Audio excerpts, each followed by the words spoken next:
is Super Bowl Sunday. We are here to give you guys some fight talk after UFC Fight Night. And before Angelo has to head his fucking ass to the store and pick up all the shit he didn't pick up for Super Bowl Sunday hosting his party. I know you got a big one going on today, right? You got a big one going on today. We're not hosting a damn thing.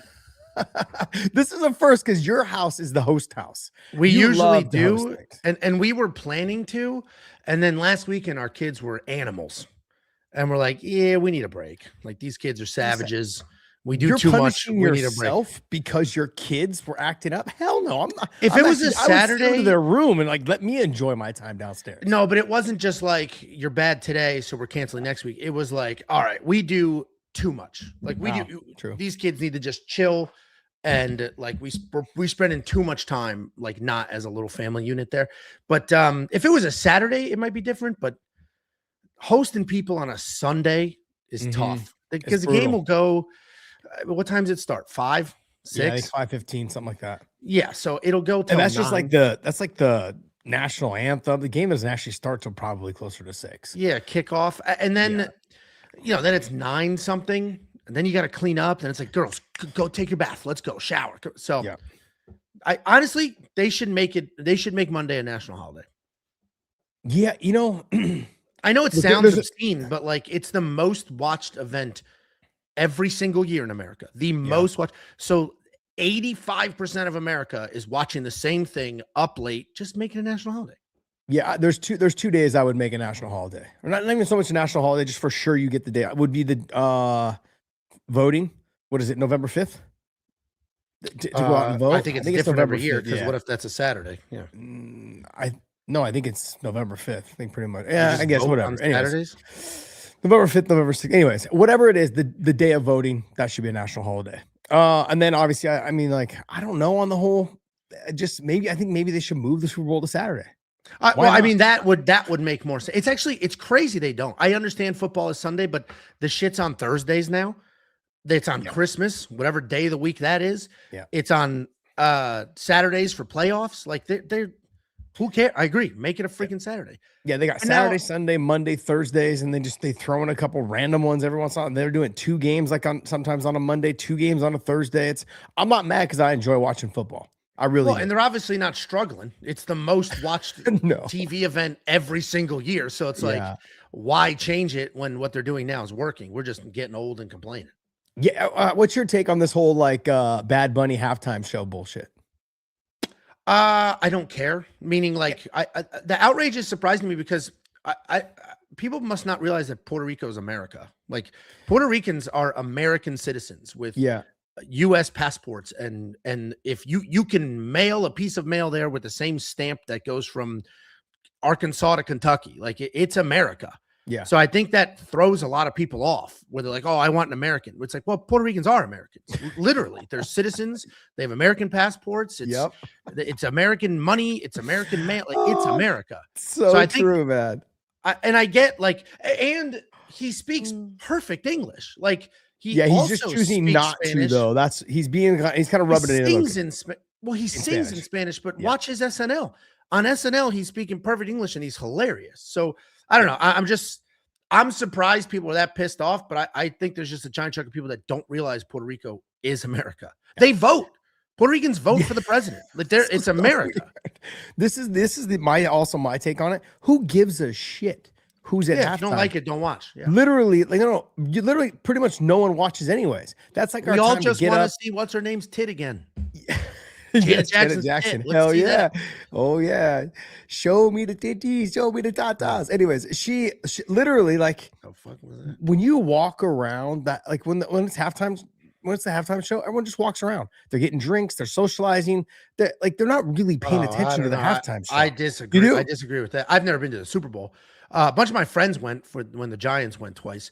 I've never been to the Super Bowl. When we go to the Cowboys game every Thanksgiving, we lock in for that halftime show because it's a big act. So you're very excited. Like, you're talking about in person. I'm talking about at home. I'm talking about people at home are not really like, they're kind of like, have guests over, people are around, they're socializing. I've never watched the halftime show. The only one that ever really caught my eye, I got to be honest, and it was more my ear because he was a great performer, was Bruno Mars.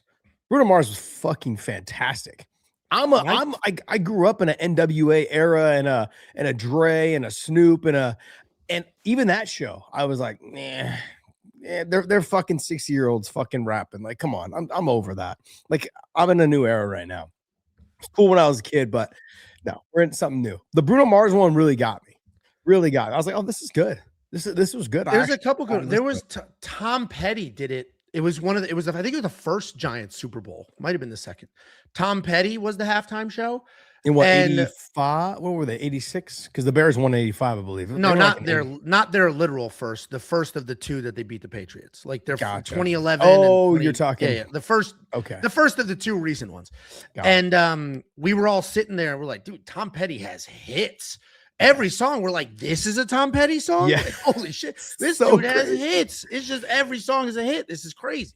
It's wild, isn't it? Like I've never listened to Taylor Swift songs, but then a couple of times you hear, I'm like, and then I hear my daughter in the back singing, and she's like, I was like, who's this, Nia? She's like, this is Taylor Swift. I was like, oh, I know this song. So she's know them. Too. Yeah. You just never, I'm never like, okay, I never really paid attention to who sings the song. I'm like, oh, I like this song. That's it. That's all I care about. I'm an Italian from the Northeast. I listen to techno actively now. Oh my God. I'm just in the car and still techno. Literally yesterday on the way to volleyball, Tiffany's like, your music is so bad. And my girls are like pumping to Timmy Trumpet. And they're getting all hyped up. And Tiffany's like, this is all. You're a total like I'm a Ginzo through and through. What's the New Jersey kids? What are they called? They're Guidos. Yeah, fucking.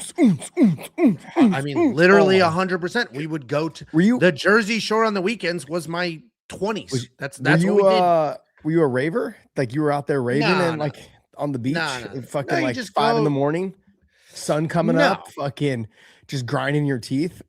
Raves are a whole different world. Raves are a different world than just. You never did those? No, I could see, bro. It was like when I was a kid, San Francisco was the spot to like do raves if fucking like all night until like 10 in the morning the next day. It'd be like a full 2-day event. You'd show up on the pier on the ocean. And people would fucking show up at like 10 o'clock, 11, midnight. You'd go until like 11, 12 o'clock the next day. Sometimes even like a 2-day event. It's too much. Yeah, we would just go out in the shore. You go to the beach all day. You play. Can Jam was Can Jam out? No, Can Jam wasn't out. You play beach games. You drink all day. Then you go back to the house. You eat. You shower, and then you go to the bar till they shut it down at I think it was 3 a.m. They would shut it down back then. Yeah, and that was it. You did that all weekend, then you go back to normal life and you do it again the next weekend. Yeah. So did your guys' clubs close at like 3? Or did they? I think 4 a.m. I'm forgetting if it was 4 a.m. or But they stopped serving alcohol at 2? 1 hour before. I think they stopped serving alcohol at 3 and they closed at 4. Got it. It would make more sense at 2 and then close at 3 because I think California was talking about doing the same thing. Because everything shuts at 2 and they're like start kicking people out at 12:45. It takes so long. Anyways, look, we're getting way off topic, but look, bottom line is Angelo had a good life when he was growing up. Good life out there. Raised by immigrants. I had to have my American friends show me what life actually was. Jersey Shore. You were born here, weren't you? Yeah, but I was raised by immigrants. So yes, 100%. I'm American through and through. But like, we got belted. We weren't allowed to go anywhere or do anything. Like, it was very. When my friends were out doing stuff, it was like, no, you can't. Of course you can't go. Are you crazy? Oh, yeah. Really? That's kind of. We didn't even listen to American music. We listened to Shkapalapa P all day. There you go, Ange. That was the very first comment of the day. The disappointment of rotund Angelo. Josh wanted to test some golf clubs, not club sandwiches. First of all, club sandwich, waste of time. There's 10,000 sandwiches better than a club sandwich. Just want an Italiano, huh? That's what you want. Just an Italiano. I love a good old-fashioned Italian combo for sure. 1.76 billion was spent on bets today. Let's look at, and the reason why I actually started this was because look at the name. Because I know how you love this name. Chaz Bono. Beard. I love it. You love it. And the fact that Chaz Bono, what is this? Manly Beard 1403. Shorten your name, dude. This is just too. You guys are getting out of hand with these long ass names. All right. But having to add the numbers implies that there's 4,030 other people with Chaz Bono's. Oh my God. Really? Is that what it is? No, dummy. Oh, okay. I wasn't sure if that's how they actually came up with that shit. I wasn't sure. I was like, really? Is that how they do it? Pay attention to that shit. Come on, son. All right, look, let's go ahead and talk UFC Fight Night. Ange doesn't have a lot of time. He's got kids sports today, which is crazy. They booked it on Super Bowl Sunday. You got about an hour. Dude, my oldest had a 2-hour practice from 4 to 6. And they just canceled that yesterday. They're like, all right, we won't do it. It's like, yeah, dude, have some what would sense. be the point? What are you guys doing? Have some sense. Yeah, I agree, man. I agree. Like when parents just like are like, yeah, we're not coming. They're like, oh God, okay, well, maybe we shouldn't waste our coach's time, everybody else's time. All right. Let's go right ahead. UFC Fight Night. Mario Batista, Vinicius Oliveira. I thought it would be a little bit closer in the first 2 rounds. This fight wasn't even fucking close. I thought Mario would start to take over round 3, 4, and 5. There was no reason. He literally just dominated the fight from beginning to end. Once he got that first takedown where he hit that beautiful little like arm drag and kind of came around to the butt and then kind of scooted and double shot on it, I was like, holy shit. Oliveira has no chance of stuffing his takedowns as this fight goes on. None whatsoever. And then I know you kind of lost your ass a little bit on the betting scene in this thing. What was your? I barely lost my ass. Relax. Well, you were talking about it. I was down half a unit. Is not losing Jacob your ass. was having I was watching his show last night. Well, because Jacob wildly entertaining, by the way. Well, yeah, he has to be. And a card like this guy was fighting for his life. Decision. The reason he lose. So what Jacob does in his live streams, if you don't know, I've got a partner over at We Want Picks. He live streams every fight for 7 hours. He's sitting there having a good time, placing bets on the fights. But Jacob is fun. He's exciting. He's chasing real money. So he's not betting overs. He's betting knockouts, submissions. He's betting finishes. Like, trying to have a good time, rooting for exciting fights, rooting for finishes. So when you get a card like this, when it's all decisions, those bets aren't going to hit. So that's where he was fighting for his life on that live stream, because it's like, all right, we're going to bet. I mean, Jacob Wicklac's by submission hit with fucking 0.2 seconds left. But it's like, we're going to bet, Kong Wang by knockout. We're going to bet, whatever by whatever. And it's just decision. It's just not happening. Daniil Donchenko by knockout. Looked like it was going to happen 10 times. Didn't happen. So that's where those live bets go astray, when these cards just end up boring. Yeah, lazy bet. This is what I want to say. 50-pound weight cut is what he was talking about with Vinicius Oliveira. He's talking about, I had to cut almost 50 pounds. Dude, take care of yourself between fights. That's all I have to say. I know a lot of guys that were cutting tons of weight. John Fitch would literally cut weight from like 206, 204 down to 170. Never missed weight. Never. So I don't want to hear this bullshit. He didn't miss weight. Never. Oh, no, but I'm saying, no, he was complaining about, I had to cut 50 pounds. I just didn't feel good. He also said his arm was broken. I mean, the guy got his ass kicked and then started saying, pin this Kratos comment about Mario, please. Can you pin it? Where is it? I can't do it. Is it all the way down the bottom? Bro, you said Mario should get the next title shot. It's close to the bottom. So here's my take on the main event. While Josh tries to figure out. Oh, there we go. Here we go. There it is. I think, first of all, Mario looked spectacular. He ran through Vinicius. Vinicius obviously looked like shit on the scale. He looked awful, but that's nobody's problem but his own. That's his problem. You had the same amount of time as everybody else to make weight. Like, you had all the same. If you don't know how to cut weight and you suck yourself too far and you look like shit, that's on you. That's not on anybody else. Blame your coaches. You hired them. Blame your nutritionist. You hired him. That's on you. So him looking awful and seemingly getting tired that early, that's his problem.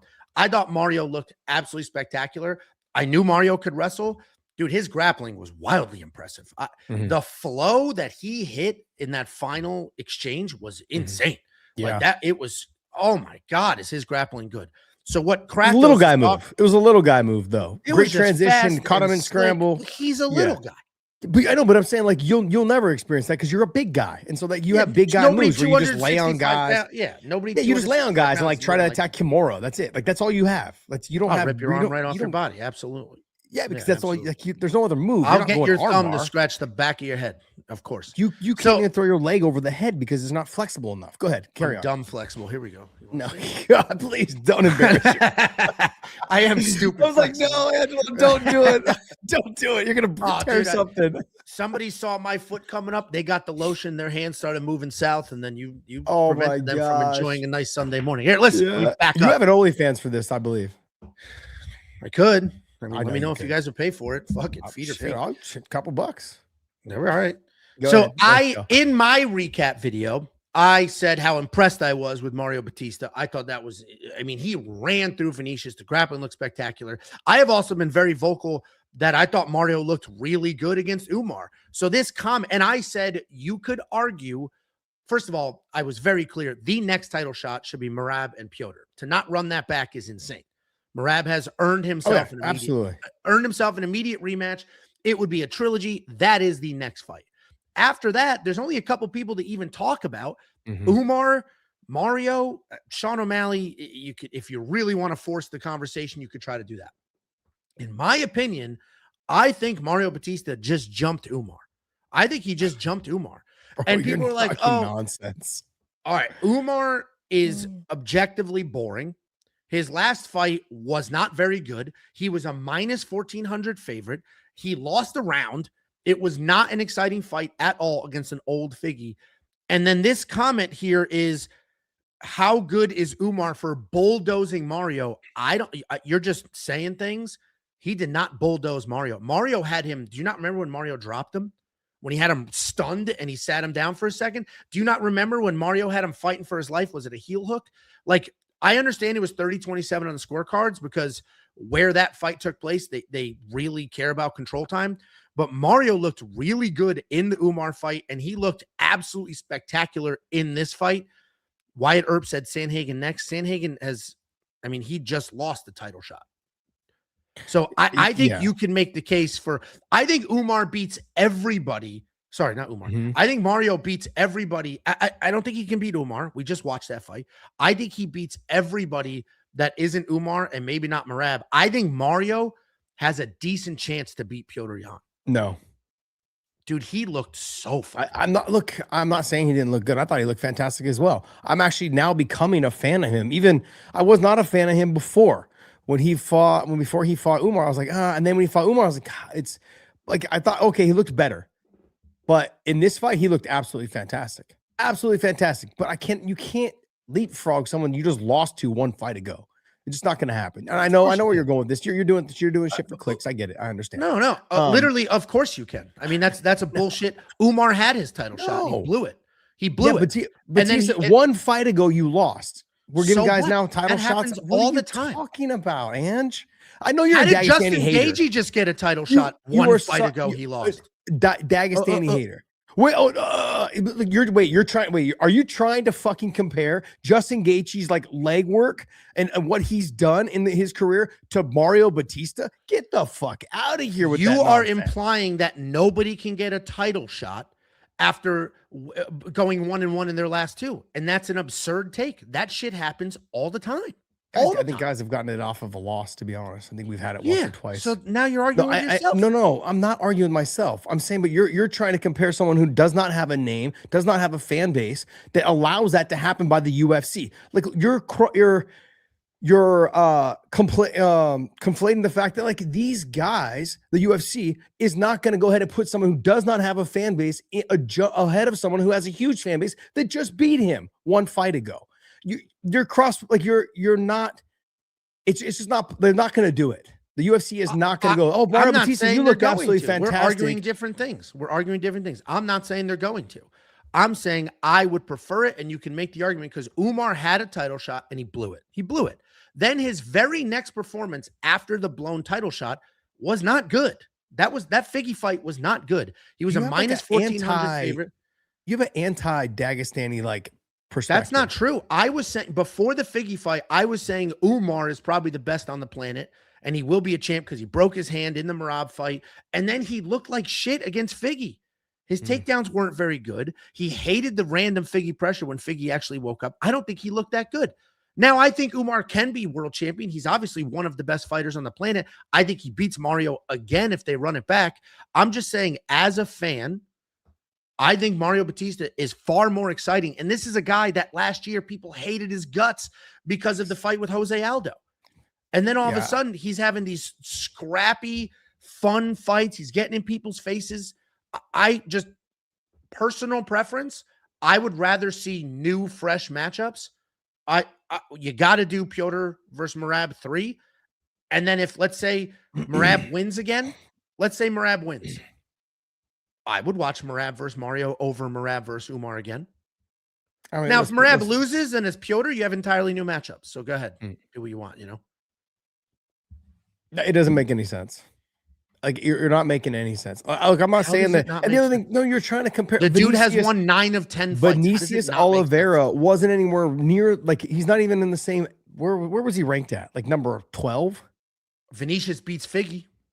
You think so? I do think so. Really? Now, last night's version of Vinicius was like, that guy looked like shit. Like, he looked like death's door last night. But Vinicius beats Figgy. Like, I don't think to sit here and go on and on about Umar's win over Figgy is like this amazing win. Dude, no, it's not. A 40-year-old Figgy at this point who defended more than half the takedowns. Like, I don't think that was the win that catapults you right back in. Now, if he took down Figgy, beat the shit out of him, finished him, 100% made a statement. And then you could argue, oh, former world champion. But Figgy's the 125-pounder that's moved up at 40 years old. That's so nonsense. Stop with that 125-pound bullshit. Doesn't matter at all. No, you're right. Stop with the nonsense. He literally walks around like a normal 135-pounder. He could barely make the weight at 125, and sometimes did not make the weight a bunch. No, he missed weight several times. Okay, and he made it a bunch of times. Like, that's crazy. What I'm saying though is let's not pretend like as if he just is this really, really small guy. He's not. No, he's huge for sure. You know, I mean, he's huge for the weight at 125. No, he's giant. He's still big for the 135-pound. Let's don't, like, we talk about, like, you're confusing the same thing with Volkanovski. Him and Islam pretty much weighed very much the same size. They weighed the same amount of weight. It was 176 and 178 going into the one. About Islam. This is crazy. No, I'm simply putting, like, you have to. I have to speak in languages to you can't understand. Is simply put, they are basically the same size. Once they make the weight and then they rehydrate, he walks around pretty much the same size. I get it. You're sitting here and arguing. Well, stop calling him a 125-pounder. Then he's not a 125-pounder. He hasn't been for 3 years now. Yeah. Because he sucked and had to move up. Oh my gosh. He did not suck. No, I'm just fucking around with that. But no, like, genuinely, like 100% genuinely sincere.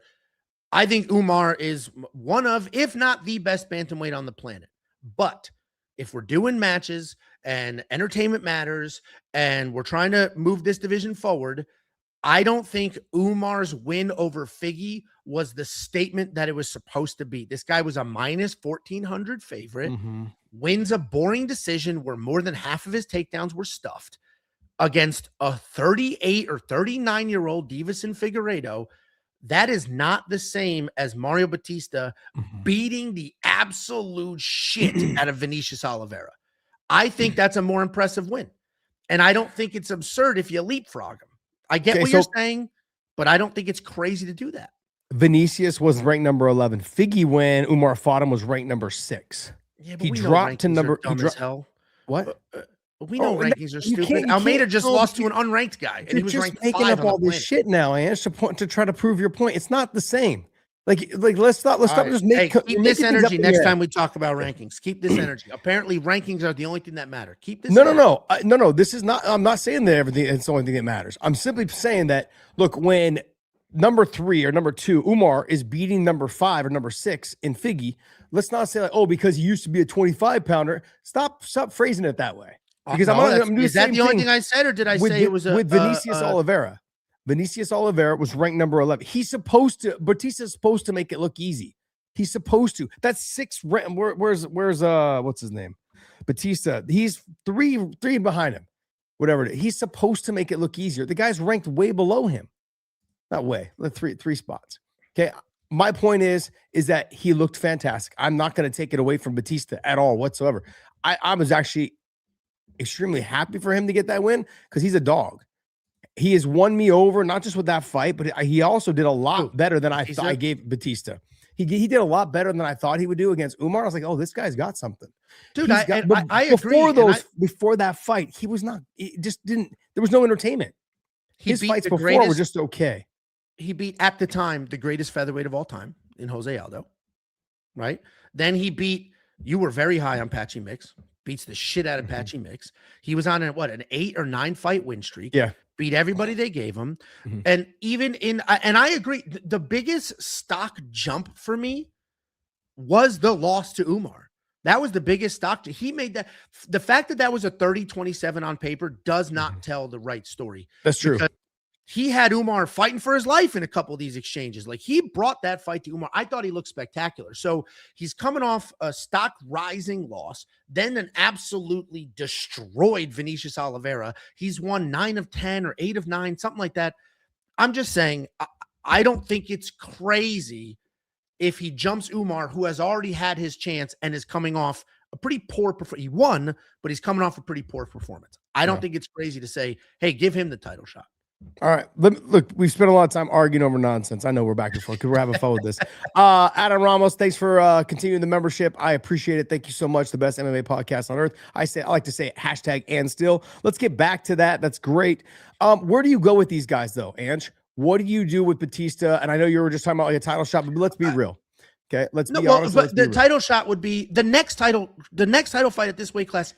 If it's not Merab and Piotr 3, that's so stupid. Yeah. And I don't want Mario sitting out for a year. So I'm not actually saying he should get the next. I'm saying there's an argument to make that once that fight figures itself out, he could potentially jump Umar.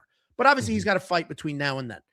I think perfect world, which this will never happen, you do Mario and Corey, or you do Mario and Sean O'Malley.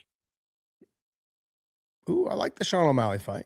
They'll never. I like Corey and O'Malley, to be honest. Like, I'm just that should happen. That'll never happen. That should. Yeah. Honestly, I don't think Sean's fighting anybody. I think he's sitting and waiting and just hoping he squeezes into a title shot, which is going to be a problem.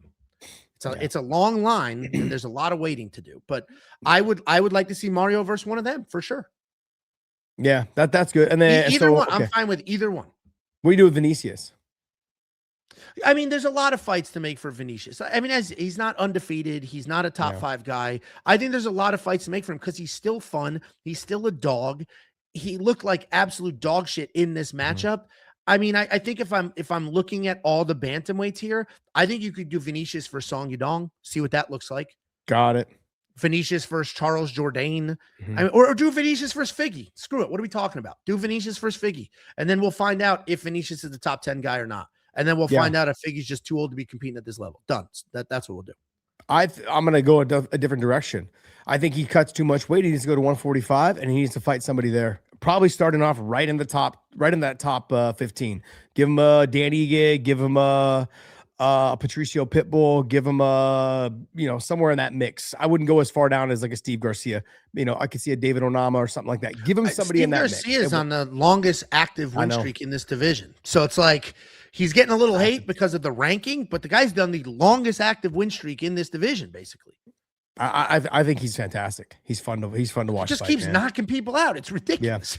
Yeah, I'll take it. Because he looks like he doesn't know what he's doing. But Vinicius, he just keeps doing it. Vinicius just got to go up. I believe, honestly, if you're saying you're cutting 50 pounds, it's obviously having an effect on your performance. I don't off this last fight, I get it. But if he's never looked like this before, like he always can go a full 15 minutes as a dog, pushing. Like this is the only fight where it's like, maybe he should move up. Yeah. All his previous fights, the dude was totally fine. So maybe he's getting older and it's harder to do, but he did tweet, or he said in an interview last night that he broke his arm December 15th or something. Yeah, that's wild. His whole thing is like, my arm was broke and blah, blah, blah. So I don't think I'm quite ready to say move up, because he did make the weight. There was 4 fighters that missed weight and he wasn't one of them. Yeah, that's actually pretty shows a lot of his dedication to actually get the weight down. It's hard to make that weight when and also too, just the running, all that stuff, it hurts. Bouncing. The bouncing and okay, look, O'Malley trained at MMA Lab. I know he trained at MMA Lab. Yeah, we're just talking. I know this. Yeah, John Crouch, and I know Benson. Trust me, Benson and I still text back and forth about, hey, Merry Christmas, hey, Happy New Year, like, how's the family? I know all about the O'Malley training there. I get all that. Guys, calm down. Okay, let's dial it back a little bit. I know these things before I talk about. I'm not just like spewing shit about where these guys. Don't let him gaslight. Hey, guys. Guys, do not let him gaslight you like that, because he doesn't. He does not know that. I promise. Don't let him gaslight you. Oh, jeez, man. Oh, jeez. I mean, that's an absurd. Guys, I know. So these I wish you could understand. Wrap your head around this answer. I know of fights that are happening like May, June, July already that are scheduled. They you don't even know. Huge fights that you don't even know about. I just don't do it because I don't want to end up Ariel Hawani'd by fucking UFC and anybody else. I've got friends that work for them and just don't want to be out there announcing all these events before they actually get announced. Let the promotion do their job. Promotions. Knowing some early gossip is very different than guys. No. I know who fought who already. I remember everything, and I know where they trained. No, you don't. Oh yeah, we used to work with John Krause all the time in terms of like when we would do stuff. I wouldn't say that. I wouldn't say that out loud.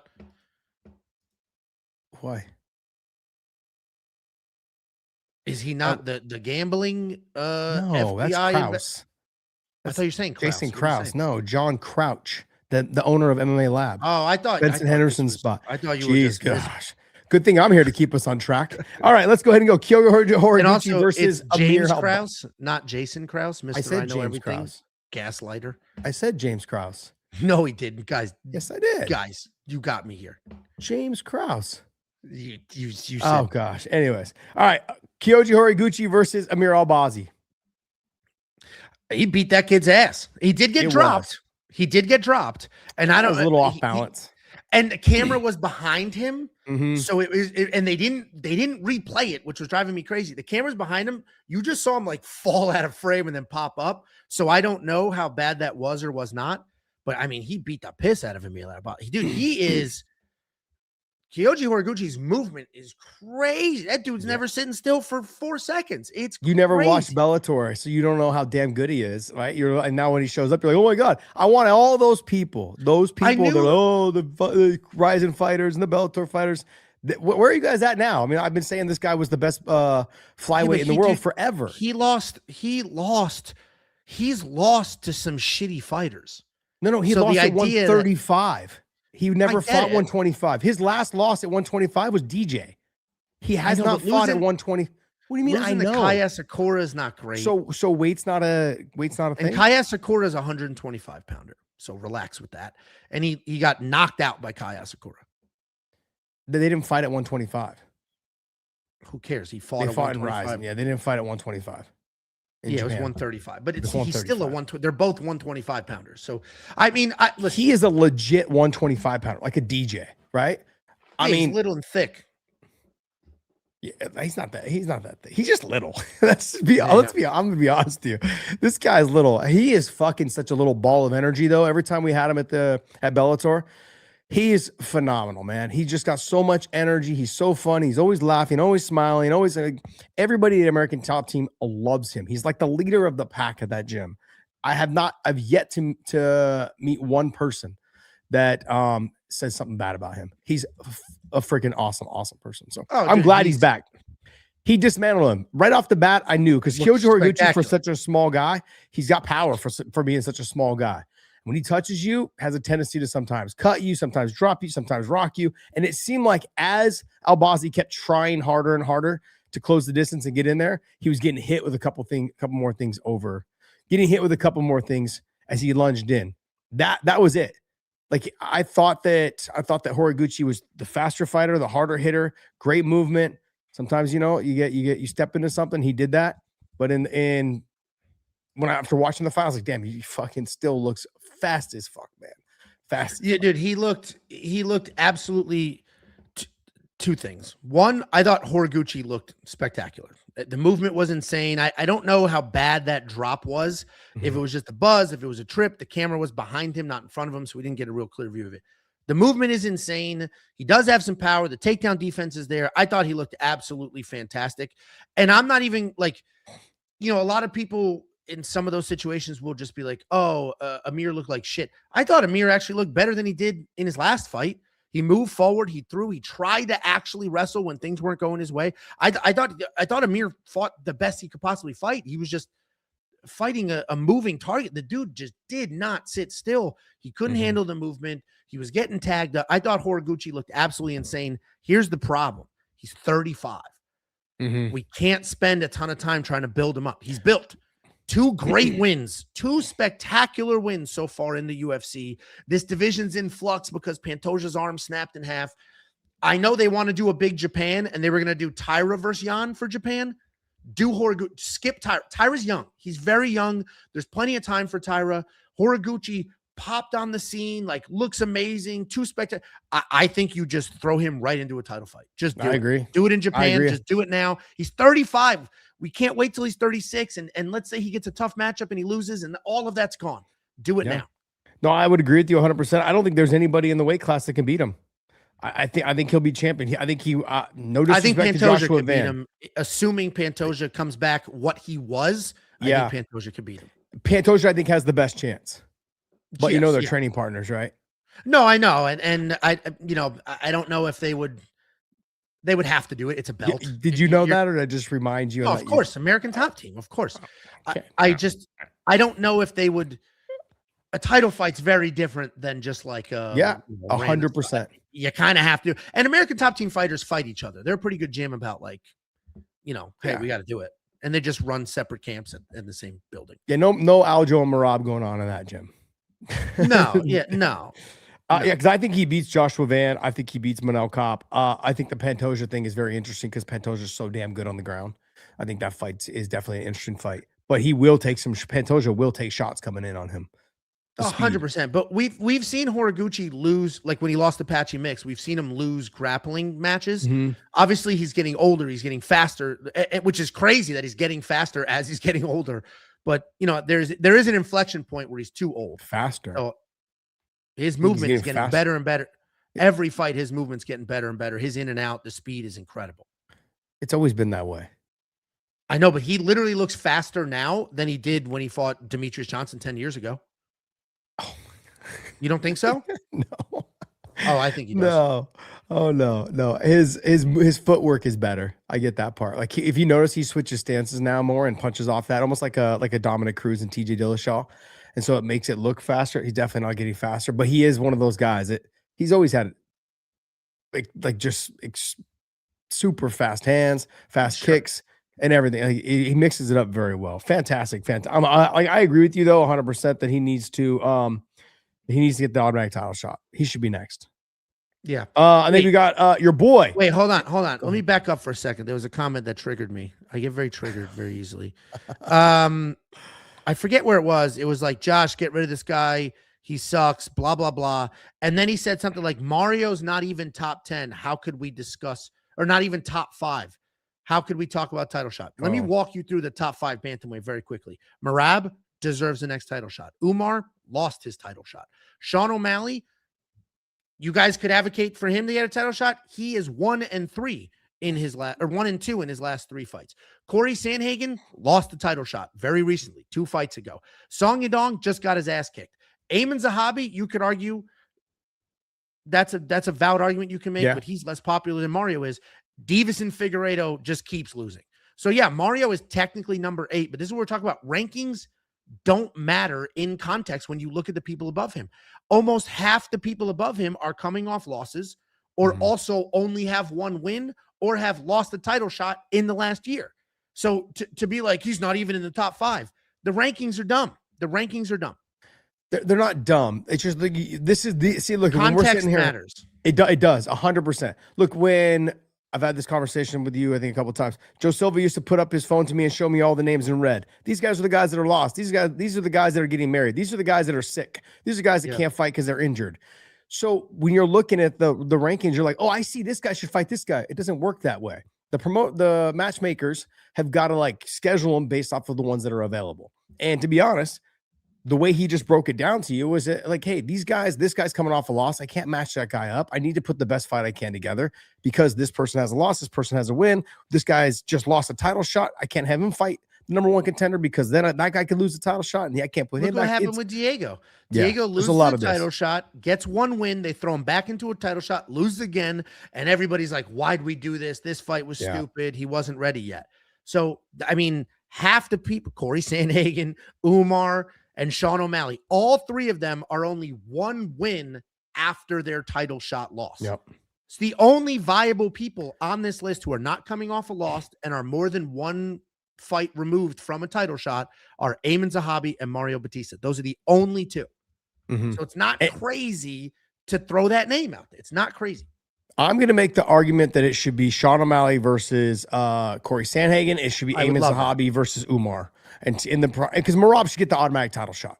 Those are my matchups. Those are my matchups. And if you want to put Vinicius Oliveira with Figgy, I'm down for that. I love that fight, to be honest. You left. I agree with all that, but you don't have a matchup for Mario. Right, he's coming off of his win right now. So I mean, I think what you do is I don't know if you're gonna have Sean O'Malley or Umar fight here soon, probably like in May or whatever it is. Whoever wins those, then you have him fight probably right after that against one of those winners. I mean, you could do Umar versus Song and just bill it as Song. A lot of people think beat Sean O'Malley. We're digressing. Mario, this is sorry. Have they fought? Mario and Song, have they fought? I don't believe so. That's a good fight. It's not popping off the top of my head, but let's see. I think that's a good fight. It can main event at the UFC Fight Night. It could also be co-main on something. And Mario lost to Corey, so you can do that rematch. I mean, that's true. Yeah, I think of the fight that everyone wants to see is the Corey fight. Look, let's talk about your boy. Yeah, my bad. Your heavyweight boy, Gelton Almeida. Cut him. Your man. Cut him. Fuck that guy. Cut him. Cut him. You lost the farm. You lost the farm. Is this why you're speaking like this? He was your guy. You were just all about him, just stroking him, slurping him, 100%. All of those things. I would have had his now. We're 2 fights later. You're like, fucking get rid of his ass. Done him. Dude, I defended him after the Volkov loss because I was like, he's shooting blast doubles through a top 5 heavyweights chest, running through him. Jeez. He got 7 takedowns, 7 minutes of control time. And I was Jalton. I supported Jalton Almeida more than his own mother. And then for him to show up last night and do absolutely fucking nothing, not even try to win that fight, and then point to the ground like he's something. How do you, the balls it takes to do nothing? Max Holloway point to the ground and then do nothing is crazy. It's not like he pointed to the ground. He didn't even throw a punch after he pointed to the ground. One of the most embarrassing things I've ever seen, cut him. Because here's my thing. I did this in my recap video too. Obviously, I'm mad. I lost a bet, whatever. But that's not my issue here. Because I lost a bet. I bet on him too when he lost to Volkov. But in that fight, he was trying to win, right? He was trying to win that fight. He didn't do anything on the ground, but he was shooting beautiful takedowns. He was getting on top, like, fine. He was trying to win, at least the way he knows how to win. It didn't feel like he was trying in this fight. Those takedown attempts were dog shit. Not one of those takedown attempts last night was half of what his takedown attempts were in the Volkov fight. None of them. He didn't try anything real. He was bending at the waist, would touch a knee, and then back out. There was no blast double. There was no running forward. There was no committing. So now it's like, you're not even trying. I can forgive losing, right? Everybody's going to lose. You could say Khabib, he lost to Gleason Tebow. Don't make a scene about it. Everybody loses. You're so funny. I'm okay with somebody losing. I'm not okay when somebody doesn't try to win. Like, nothing more frustrating than somebody who's getting their face bashed in and doesn't try to shoot a takedown. Nothing more frustrating than somebody freezing up doing nothing. The reason people hate Patchy Mix is because he didn't do anything. The reason people hate Jalton Almeida is because he doesn't do anything. And I'm full-blown. I hate Jalton Almeida now. He doesn't do anything. I'm done with him. Fuck him. That's it. Wrote him off. I'm done, dude. If you're not going to fight, I can understand if you're fighting to the best of your abilities and your abilities just aren't there. That happens, right? Like, there's only one best in the world. That happens. But if you're not even trying to fight to the best of your abilities, then what are we doing? What am I doing? Like, how could, I posted something on X. I was like, man, can you imagine being this fucking athletic, this fucking explosive, and then fighting like this? Like, I was so baffled. I'm like, you look the part. You have like his stand-up actually doesn't look bad when he throws it. And I was like, you just got to throw more. Right. It's not, you got to throw threes and fours. He just doesn't throw it. Like, he's so afraid of being hit. And then the last thing I'm going to say on him, because I don't want to give him too much time after that performance, was every time he got pressed to the fence, he was looking in the crowd, looking at the clock. Crazy. He was not involved in the fight whatsoever. I've done that myself, and I ended up losing. Like, I've got to those points where you like look around on Bobby Green. When I fought Bobby Green, He had me pressing the fence, and I'm like looking and talking to John Fitch and fucking Josh Koscheck in the crowd, and they're yelling and screaming, "What are you doing? You move your fucking, get off the fence!" Like, you're just not mentally, you're not checked in. Yeah. He's just not checked in at all. I would argue that he doesn't want to fight. He doesn't want to be. He just wants to be part of the whole thing, but he doesn't actually want to fight. He wants to be part of the press conferences and all the other shit that come along with it, right? And the paychecks, obviously. But I don't think he wants to be a fighter. I agree with you. Well, there's somebody else in this card too, but listen, I agree with you. He obviously is very talented. The dude's a physical specimen. And going into this fight, a lot of people are like, he's boring. And I understand the Volkov fight was boring, but the dude has like 7 UFC wins with 6 first or second round stoppages. Like, he was destroying people. And then now what happened? I'm not going to say, like, Volkov is a very hard person to fight. He's 5 fucking like 6'10". Yeah, and he's good. Yeah, he's like he's like ridiculously tall. It's like those guys are extremely hard to fight. Push kicks up the middle, long range jabs, can't get your head. You got to get your head offline. Trying to get in on him is hard. Like, I'm going to give him a little bit of a pass on that. Sure. Okay. I'm not a huge Almeida fan. I was early when he first started because I'm like, oh, jiu-jitsu guy, a little bit of wrestler. Like, he could be something. Night. I was like, you could be something. He could do it. And I'm like, no, because if you have a little bit of wrestling in the heavyweight division, you have a lot of great success. Yes, you could have great success, but he has a lot of wrestling. Yeah, I know. Did look like even in the Curtis Blades fight, right? In the Curtis Blades fight, he got finished. He took down Curtis Blades 9 times in one round in the first round. And threw him around like it didn't matter. Like you were just tossing him around. And he ragdolled Volkov. He ragdolled every single person he fought up until this point. And then his takedowns were shit. I don't know if he's injured. Some people were saying that the line movement was suspicious. I'm not going to go down that path. That is how you fix a fight, though, right? If you want to lose and not have it look suspicious, just kind of do nothing. But, like, I'm not going to accuse him of that, like, in all sincerity. That's a horrible accusation to throw out there. I think he just hates fighting. I don't think he likes getting hit. I don't think he likes fighting. He took this on short notice, which was stupid. And maybe he was afraid of getting stuck on bottom. Like, maybe he was like, this dude's big. He's a Dagestani. If I don't get the takedown, I'm going to be stuck on bottom. So that's why he wasn't fully committing. But, dude, you're bigger, stronger, faster.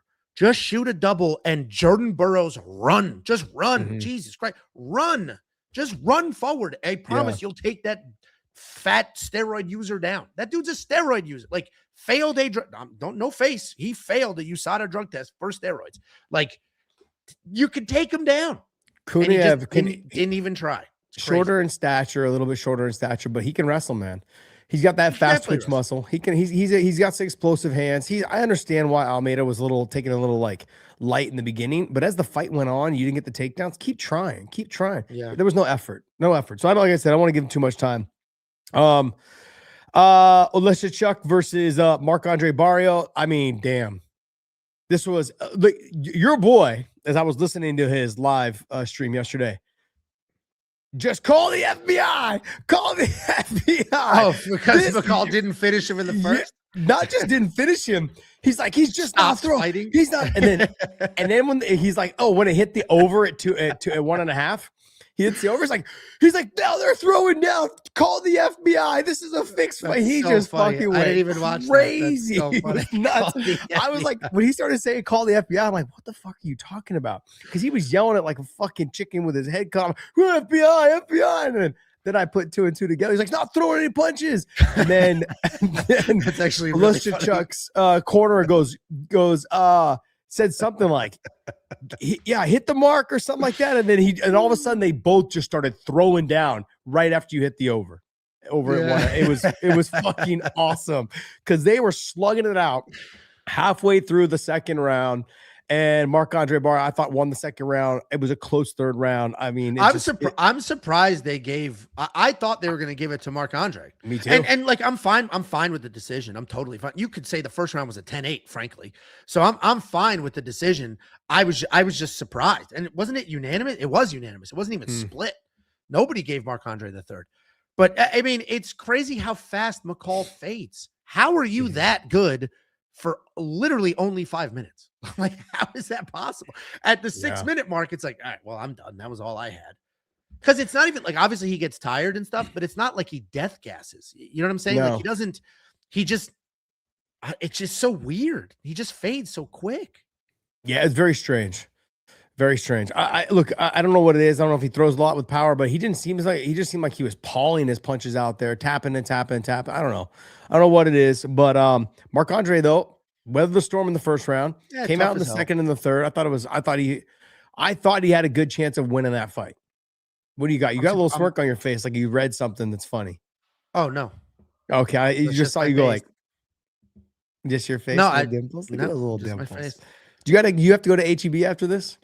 Not after this, you have to go to volleyball. We have volleyball. I have volleyball in 1 hour, so okay. I can give you like 15, 30 more, 15, 20 more, 20 more, 30. You give me 30. We'll see. Come on. See how you act. Okay, let's go ahead and we're gonna get through these though. Barriault versus Matsumoto. This was another one. Come on, Gene. This was your boy. Jacob. Gene, he's not wrong. I thought Gene won this fight. Gene. I was like, what the my kids came in from the living room. They're like, who's Gene? I was like, oh shit, because I had the volume on, watching it inside my studio here. And these guys, like, why is he talking like that? What's wrong with him? Like, it's hard to watch Jacob in front of kids because he just starts going. Oh, he just dropping F-bombs left. People are like, dude, you curse too much. I can't watch it in front of my kids for that reason. No, you can't. But I thought Gene won this fight. Very close fight. Robbery's not a word I would use. I thought Gene won this fight. And I think the reason he didn't win this fight, hell yeah, I'll take some powdered donuts. It's 9:20 in the morning. You got some coffee. I thought Gene won this fight. I think the only reason the judges didn't give it to him is the dude cut so fast. He was bleeding in the first 30 seconds of this fight. But the aggression was crazy. He was moving forward, shooting takedowns, bombing on his. Even when he was swinging at air, because Freed has such good footwork, he just immediately would go to the legs, come back up, swing again. Like, I thought I would have scored it for him just off. Me too. He was landing clean. The dude did not stop doing stuff. And I understand damage is a very important scoring criteria. But to me, if you just have thin skin and bleed easily, that's not the same damage as like dropping somebody or breaking their nose. You know what I mean? I gave him the fight as well. What I think lost him the fight was because he lost that takedown with like 30 seconds left at the end of the fight. I think that's really what it was. Such a close third round. I think that's what lost him. Yeah, and just fight. Looking at judges are literally looking for excuses to give a fight to somebody. Like, thank God it's yours now. Yep. It was the very last thing that was on their mind. He got taken down, got held down for like the last 30 seconds, and it was like that lost him the fight, which sucked because I had him winning the fight. Even with that takedown, I had him winning. Gene Matsumoto is 17-2. His first loss was an objectively bad decision. He beat Rob Font. He beat him. So too. This fight, you could argue he won. He could be 19-0. And we could be sitting here talking about how good is Gene Matsumoto at 20-something years old with these wins. But instead, a couple bad decisions. Or, this one I wouldn't say was bad. Certainly close. I mean, Gene Matsumoto is good. Very good. Dracus enters. Why is the show on so early? The reason it's on, it's Super Bowl Sunday here in the States. I don't know where you're from. But look, everyone's got to go barbecue. They're going to go pick up their stuff from HEB. He's got volleyball this morning for the kids. We wanted to drop it as early as we can. You guys can enjoy it throughout the rest of the day. Any other fights on here you want to talk about? I thought Justin Jacobe looked absolutely fucking fantastic. Yeah, dude. There was a group of people that thought Julius Walker could win that fight, and I was shocked. Like, Julius Walker's obviously an athletic dude, and he had that beautiful takedown. He picked Dustin up over his head, slammed. But there are levels in this sport. And Dustin Jacobe may not be a world champion, but Dustin Jacobe has been in the UFC for a very long time, fought a lot of good people, beat a lot of good people. And the idea that Julius Walker, who started MMA like 2.5 years ago, was going to beat Dustin Jacobe is crazy. He has no background. He played basketball. Like, he's not like a lifelong D1 wrestler who now there's no background. He's just a big, strong, athletic dude that is picking up the sport quickly. And he's like, he can have a future. But the idea that he was going to beat Dustin Jacobe is crazy. I like Julius Walker, and I think he can have success. This was just a crazy mismatch here. I mean, Dustin Jacobe was a ranked in the world in glory kickboxing, learned some takedown defense, and started knocking heads off. Like, I get he's old, but the fact that he wasn't a 9-1 favorite was surprising to me. But yeah, the funniest part about this fight, it was Dan Miragliotta's 500th fight. I mean, he blew a lot of shit in this fight. Leave him be. He stopped the fight. He stopped. You can't insert yourself into an exchange, touch a fighter with your arm, and then be like, no, keep going. What do you mean? Yeah. You just touched me. What do you mean keep going? It's crazy. No, I know. Dan is one of those guys, man. Like he sometimes makes mistakes, but look, it's a very fast-paced game, man. And that's why I was always surprised there's not 3 or something. Like I was always surprised there's not younger referees. Like you've got to be mobile. Like Big John talks about all the time. You've got to be mobile and be able to. And that was a little bit of the reason back in the day. He's like, man, he goes like, I stopped reffing when he had an issue with his neck. He's like, I couldn't lift Rose Namajunas off. You said he had an issue with his neck and touched. Yeah. Oh no, he had an issue with his neck, but his arm. He started losing strength in his arm. Stop. Calm down. He had an issue with his neck, and he said I was having a hard time with strength in my left arm, one of his arms. So he's like when I had to like lift Rose Namajunas off of one of her fights, he's like went to pick her up. He's like, and it didn't react the way it normally does. So yeah. Anyways, look there, Vertanikov. Dachenko looked absolutely fantastic. Who? Dachenko. Oh, got you. Against Alex Morano. Alex Morano is a dog. I love it. He's here in the Dallas area, Fort Worth area, but he just didn't check kicks, had to switch stance, he's a moron, Josh. punches. But he's a moron. I like watching him fight. Of course, he's very exciting. He's closer to a red belt in jiu-jitsu than he is a black belt, and he will not use it. It's crazy. I get it. I want to be excited. I get it. I totally understand. But you lost 3 in a row. You're coming off a bad knockout. You're fighting a very good striker. Just get a win. And submissions can be exciting. Like, why does he has it in his head that jiu-jitsu is so boring? He is I keep saying it because I don't think people are just like, oh, Alex Morano sucks. He is literally closer to being a red belt than he is a black belt, and he won't use it. It's crazy. It's crazy. He's fun. I'll watch Alex Morano fights, but you can't just lose forever. Yeah, I agree. And then Vertanikov just annihilated Nico Price. I think everyone saw that coming. I don't see how you couldn't have seen that coming. Nico showed up for a quick 80 grand. Like, just showed up, got his money, and that was it. Any other fights on here you want to see? I know you guys cashed out we on have to talk about the last second bullshit submission by the dumbest fighter that the UFC has ever had on the roster. Gofferoff? Yeah, dude.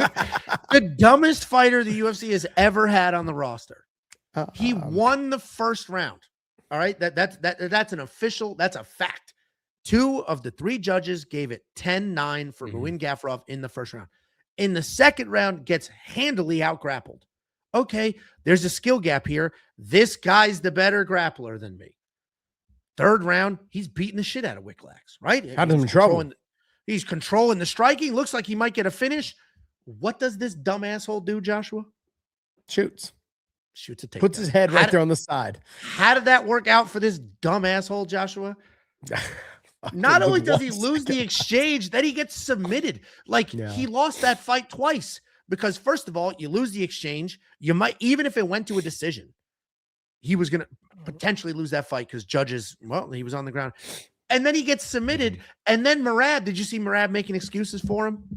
Nah, it's something about he thought the well had went or something like that. Yeah, he only tapped because he thought the fight was over. No, it was a full 1 second. A full second before he tapped. On the first tap or the second? He tapped before. So he tapped it like 3 seconds. And then he tapped again on the other side for the ref with 1 second. Dude. So stupid. Like, I mean, what are we doing, man? I hate to say it. Like, go to sleep. Like in that moment, get right? a better chance of winning the fight. Yeah, exactly. Because as soon as he would have let it go, you could have laid there for a split second, and the room would have stopped closing in on you, and you would have started to open it up and seeing the lights and going, "Oh shit, get up, and he would have won the fight. He would have won the fight had he been able to just stand up and walk around. He could have. The judges may have, like, you don't know what judges are going to do. There was a judge that gave Kong Wang a 30-27. So who the hell knows what would have happened? But the shooting of the takedown is the issue. You just got dominated on the ground. This dude just dominated you on the ground. So, and you have him in trouble on the feet. So you're going to shoot a takedown? What the hell are you doing? And you missed weight by 5 pounds? Honestly, cut him. And that sounds absurd. And I'm not saying cut him because he sucks, because I do not think he sucks. Cut him as a punishment. Like, guys, you can't miss weight and then do dumb shit and lose and keep the job. He missed weight by 5 pounds. That's a lot. That means you don't respect the UFC. You don't respect your opponent. Like 5 pounds is crazy. Yeah, there was a guy. Was he the one? He didn't take the fight on short notice, right? No. Okay, because there was someone that took the fight on short notice, and he missed weight by 5 pounds also. Well, that dude took it on 1 day notice. Muin Gafarov. Hold on. Let me see when he accepted it. It wasn't a full 8-week fight camp. No, I think it might have been. Anyway, it was. I don't think it was a full 8-week fight camp, but it wasn't the crazy short notice. Yeah, that was Gianni Vasquez. Fine, I get it, dude. You want because the UFC called him or his manager called. He's like, oh, he'll fight, and they're like, what does he weigh? They're like, nah, he's good. I mean, they lied to get the fight. That's fine. I get it. Muin missing weight by 5 pounds, and then like, dude. Yeah. I mean, the thing is, they both miss weight, right? So Kong Wang and Mora, they both miss weight. They did both miss weight, but what I assume happened, and I mean, you've been in this world, Eduarda Mora looked like she was going to die on the scale. I assume Eduarda, I think the camp told the UFC the night before she's not going to make weight. And then the UFC called Kong's team, and Kong was probably like, make her keep cutting. Because Kong looked totally fine. She looked absolutely fine. So I think there was an agreement to miss the weight there because Kong looked fine and Eduarda looked like she was going to die again. Yeah, I would agree. All right, guys. Hey, that's going to wrap up our UFC talk, and then we're going to talk about one fight on the PFL card, and obviously it's going to be the main event. Usman Nurmagomedov was going against Alfie Davis. I know some of you guys. I see some of you guys were talking about it in the comments. Here you go. Whoops, hybrid must be a casual. That's not the Nico hybrid price. There you go. Here we go. PFL was great. Look, PFL was good. There were some good fights in there. Obviously, I'm going to head towards the main event. Co-main event was good as well. It was a very good action-packed fight, high level. A lot of wrestling, a lot of clinching, a lot of groundwork, a lot of striking. Very good fight overall. What somebody I want you guys to keep an eye on. Obviously, Usman Nurmagomedov, 21-0, goes to 21-0 tonight. Or is he the best? Night. He's Umar's brother. He's Umar's brother. He's the younger brother. Is he better? What do you mean? No, he's not. I mean, that was a pretty straightforward question. I don't want to say no. I don't want to say he's better. Look, I made the mistake with some fighters coming over from Rising and them. I'm going to say this. He's got all the talent, all the ability. He's explosive. He fights more of a stand-up kickboxing. He fought against Alfie Davis, who is all like Taekwondo style. Him and Alfie Davis and MVP used to compete against each other at the highest level in that karate combat style fighting. And Usman stood with him pretty much the whole time until he got the takedown on the submission. He took him down and threatened it a couple of times. Ends up finishing him I believe in the 3rd round. Usman he's got the look. He's explosive. He has everything. He's more of a stand-up guy, but can wrestle, and he chases the submission. Beautiful submission. He hit the side choke, and when Alfie turned away, he went right to the rear naked side choke, and then drove his forehead to the mat. Was able to get the finish, put him to sleep. I did want to give one ref because we were always bagging on the refs. Let me give this ref love. Let me show him a little bit of love. Kerry Hatley, great referee. Kerry Hatley was the referee in this situation, and as he's watching Alfie Davis get choked, I'm hearing, and this is no, I'm not taking a dig at who's the commentary there? Dan Hardy. I'm not taking a dig at Dan Hardy. Dan goes, oh, he's gonna have to keep an eye out. This Alfie's in a tough spot, and Alfie's unconscious. And for Kerry Hatley to know that he was asleep, they actually zoomed in on Alfie Davis's face, and you could see he was like this. But he was asleep. He was already asleep, and his eyes were wide open. So it wasn't, he didn't go to sleep as in like, let me close my eyes. Did he grab his arm and check? I didn't watch. No, he didn't have to grab his arm.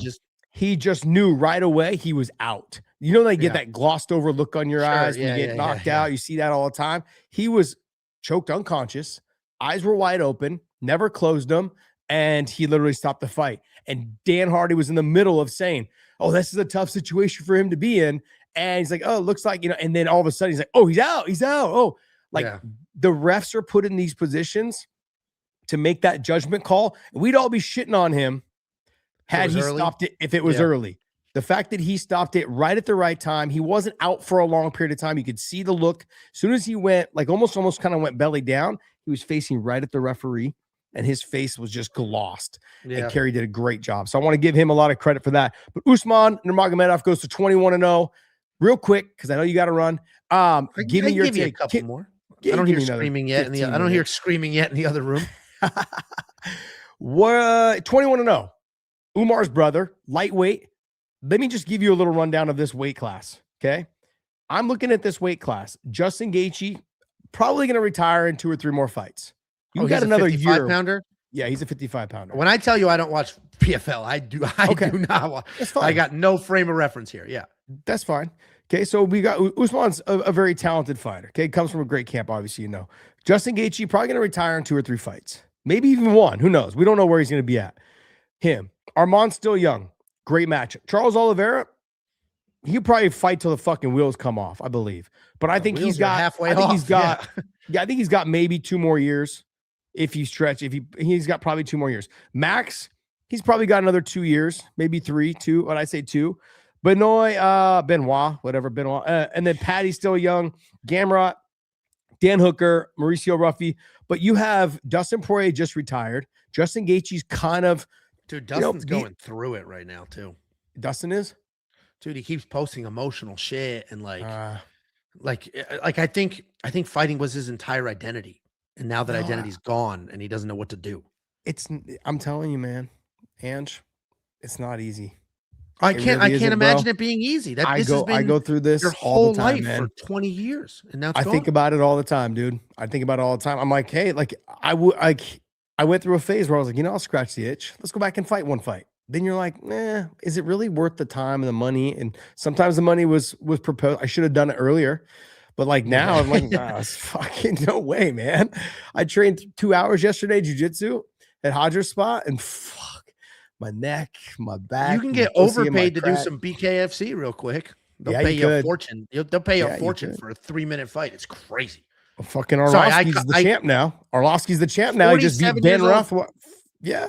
47 with cancer. He has cancer. You know he has cancer? He has cancer. He beat Big Ben Rothwell. Big Ben Rothwell. He cut him up real bad. It stopped the fight. I mean, he literally chopped down Big Ben. I'm a huge Big Ben fan. I love Big Ben, man. But man, great. No. Okay, so I honestly believe, look, Islam going up to 70. You have Ilya there, Armand there, Charles probably another year and a half, whatever it is. You've got Max probably another year and a half, 2 years.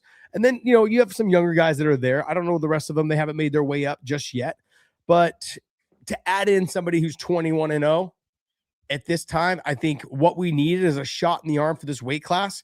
Very much how they inserted Chandler, kind of like amped up the weight class for a little bit. People talking shit, oh, you're low level, you're this, you're that, all that stuff. And then they were right. And then that's I think what you're gonna have to see is you have to see what he brings to this division. What do you think? I mean, obviously, I don't watch PFL, so I'm not completely dialed in on him, his skill set, his marketability. But the reality is, I agree that this division is on the cusp of being awful. Obviously, you have Arman and Ilya. Mm-hmm. If Patty can get better, that might matter. Joel Alvarez is in the mix, but it is an aging weight class. The weight class is starting to die off. Everybody's a little older. The super popular fighters are starting to get worn out and beaten up, and everybody's fought each other. It's going to get to a point where it's a stale weight class because it's just the same people fighting each other. So you want to get ahead of it. You don't want to end up like the light heavyweight division. The light heavyweight division is a problem right now. And the heavyweight division as well. Both. The heavyweight division as well, but at least that division just kind of stinks because there's no talent. The light heavyweight division kind of stinks because he beat them all. He beat them all. What other fights are there? So you don't want that to happen in the lightweight division. So getting a shot in the arm would certainly be helpful.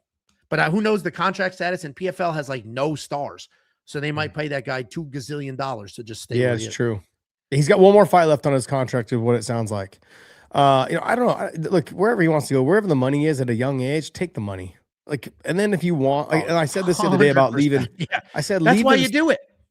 Yeah, I put out a short the other day when I did a show last week, and I said, hey, leave some meat on the bone for the UFC to promote. If you're going to come over to the UFC, come over at say 30, 29, 30, 31. He's only 26 or 27, I think, right now. He's got 2 more years. He can fight another contract, get some wins, collect some cash. And you come over. If you come over at 30 years old, the UFC's like, hell yeah, we got you in your fucking prime. You've already hit your stride. You're going to get you for 3-4 years because the top level Dagestan fighters, especially from Habib's gym, they don't fight long. I don't see Islam fighting very much longer. I see 1, maybe 2 more fights, and then he's done. I think he's done. So, but you said Joel Alvarez. He's not even in the top 15, bro. No, but I'm looking at young fighters that are doing amazing things right now in the division. Joel Alvarez is doing amazing shit. Yeah, he went up to 70 though. He's not at 55 anymore. Oh, that's right. Yeah, he's done with that division still, because you have Gamrot, who's just always going to be a wrestler, proven he can't win the big fights. Hanada Moicano's old and kind of used up here. BSD's in the mix. Justin Gaethje's older. Charles is older. Max is older. Dariush, Chandler, all older. Yeah, all older. Dariush is done. Yeah. You know, so you got like Chandler, Dariush, Moicano, all in their upper 30s. 38, 36, 37, 38, 39, somewhere in that mix. Dan Hooker, Gamrot. I mean, Zeev just blew it. Like, it is an older division. It could use a shot. You don't want to wait until they've already all fought each other and there's nothing exciting anymore. Exactly. That's exactly what we have with Alex Pereira. The only fight you could actually make on paper that is logical would be Carlos Ulberg, and I don't give a shit. I don't care at all about that fight at all. Yeah, it's just move him and give me some super fight before he retires. Yeah, did you see the interview with John Jones? I think it was with Helen Yee, and they were at some like event where some football event or whatever, like a sporting event where it's flag football for celebrities. And John was there, and he's doing an interview with her, and he goes, "It's like sorry." He thinks that Ilya is going to beat Justin. He's like, "But sorry," because she goes, "Justin wants to be the main event at the White House." It's like, "Oh, sorry, Justin," as in like I'm going to be the. Yeah, I think it's gonna. If they can't get the Conor deal done, which I think things are leaning towards, they're not. It's gonna be Alex Pereira versus John Jones at 205, not at heavyweight. I'll take it. You'll take it, and I honestly agree with that. I'd rather have it at 205. I would prefer it at 205. We all want John Jones versus Tom Aspinall, but dude, John Jones could potentially be a concurrent 2-division champion at 40. I don't think anybody wants the Tom Aspinall John Jones fight anymore. I think that ship sailed. That was so 2 years ago. I think people would love it. I think people have waned on Tom Aspinall, but I think people would still love. That's my point. They're like, like why would we go ahead and say let's have you fight? Could someone consider to be the GOAT? Nah, I think he's lost it. He's lost all champion of the world. Right now, so you kind of have to see. Look at this guy right here. He gets it. He understands. But he is the current heavyweight champion of the world. I get people don't like him anymore, but like he's the literal heavyweight champion of the world right now. Do not be surprised if they strip him. Well, yeah, if you just don't fight, but it's only been 3 months or something. No, I think someone just said he's having surgery on Monday. It's not surgery. Dana White was like, it's injections, not surgery. Okay, well, he'll be out for 8 months. Oh, that's how long. My stepfather gets injections in his eye since COVID. He got a blood clot in his eyeball. He gets injections in his eye every month. It's crazy. Damn. Crazy. Another reason not to get the jab. All right. Josh, promote We Want Picks. Hey, wewantpicks.com/offer. Use the hashtag, use the promo code and still. Use the promo code and still. Angelo, I hit the website the other day. Saw the analytics, saw the AI generated. Like it gets pretty in depth, but there's some things on there. Like there's little abbreviations on there. What is like the SST? If you hover over it, Mr. Computer, it'll tell you. But it's like it's significant strikes landed per minute. Significant strikes absorbed per minute. Takedowns attempted per minute. Takedowns, whatever. So that's what. If you hover over it, it'll show you the what the acronym is. Okay, you should probably have like a little guide of how I literally filmed. I mean, just click the help tab, buddy. Okay, I'm just wondering. I filmed tutorial video. The amount of time and effort we put in to prevent these questions is crazy. Yeah, look, it's $10 a month, you guys. It gives you guys all the breakdowns. It does not tell you who to bet on. It just gives you the information. So you guys tell you who to bet on. It does.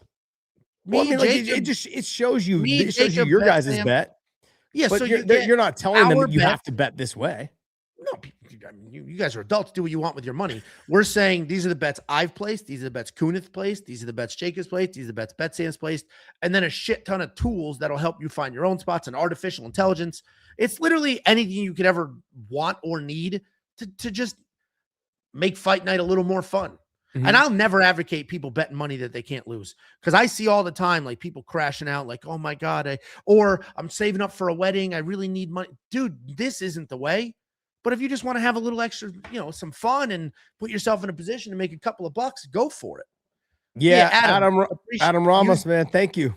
WeWantPicks.com/offer. Use promo code and still. Hey guys, It's $10. You get a discount. It's actually $9 if they use promo code and still. There you go. Okay, so it's 10% off. And if you sign up off. for a year, it's $100, but 10% off makes it 90. Lifetime is 300. 10% off is 270. But I always recommend just do 1 month, and if you love it, then you could say, all right, this is great. Fuck it, I'll do annual or whatever. But if you don't, it's $10. Who cares? Cancel it. Just think about this. The last time you guys went to McDonald's, the fucking breakfast meal is $10.50 or something, $10.50. Okay, if you go out to dinner with like your wife or your girlfriend or like your 2 kids, it's fucking over $100. So you pay the $10, okay, for the month, or you pay the $90 for the 1 year. I'm just trying to put it in perspective. How many times have you guys gone out and wasted $100 on just dumb as shit? This is something you'll have for a full year to use and potentially make some money off of. So, hey, wewantpicks.com/offer. Use promo code ANDSTILL. I want to thank you guys so much for listening. Is there anything else you want to talk about? I know you got to run. I know you got to go, but the wife's not yelling at. So I might have you for another. I hear her shushing the kids, which is like, that means I'm still in the good graces. Okay. I don't want to ruin that. So yeah, I'm still in the good graces. I hear like and if I keep you longer, she's gonna fucking hate me. So that will happen.